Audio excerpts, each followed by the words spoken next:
I've been fascinated with trails since I was a kid. They're magical, mysterious, even mythical.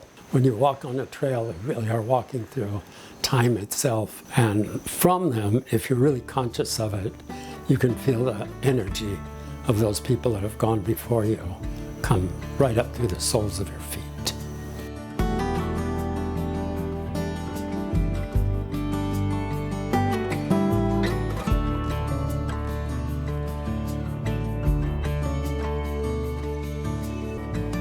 In the second half of the 20th century, the average American spent 2% of his or her time outdoors. This is just one indication of the kind of society that we'd become, industrial and urbanized. There were not many of us in that time that really had close connections to the land, and especially not as close as the Vietnamese. While we were industrial and urbanized, they were a peasant society that was closely related to the land. The land to them was not only economic, but it was social, and it was religious, it was spiritual. So when I first got to Vietnam and heard that there was such a thing as the Ho Chi Mihn Trail, this magical, mythical network that was bringing the forces from the north into the south, and that it was all hidden in the mountains and forests of Vietnam, I immediately had my love and interest for trails triggered, especially trails in especially wild areas. And that was the Ho Chi Minh Trail.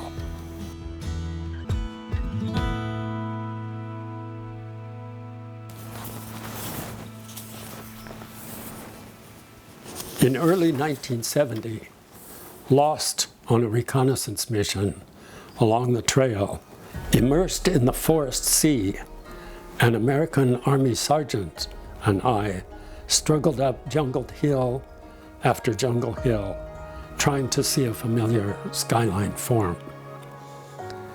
Exhausted and entangled in vines and bushes, and with leaves limiting visibility to arm's length, I climbed a tree, and from high up saw a beautiful and powerful sight. This was Quang Tri, the DMZ province, blasted, scraped, poisoned, and cratered in places like the face of the moon. And yet, from that hilltop tree, stretching away in every direction, were unbroken mountain and forest waves as far as the eye could see. It was then, I believed, I realized we never could win. No matter how hard we tried, we could never blow the top off every hill, scrape every valley, or defoliate every tree.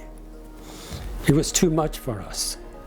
We were fighting against nature and would lose, and they were working with nature and would win.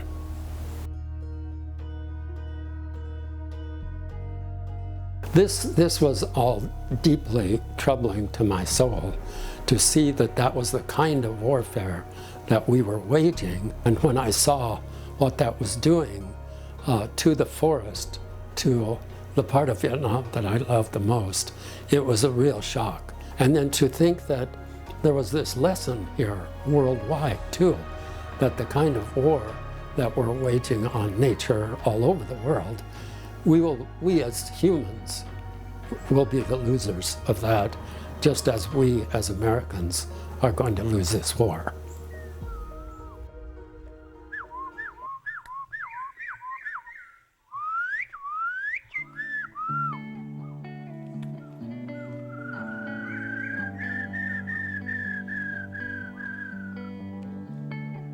My love for trails came back from Vietnam with me, and so I became a trail hunter for the State Division of Forestry and Wildlife, hunting for and mapping trails of the ancient Hawaiians in the wildlands of the Big Island. A dream job.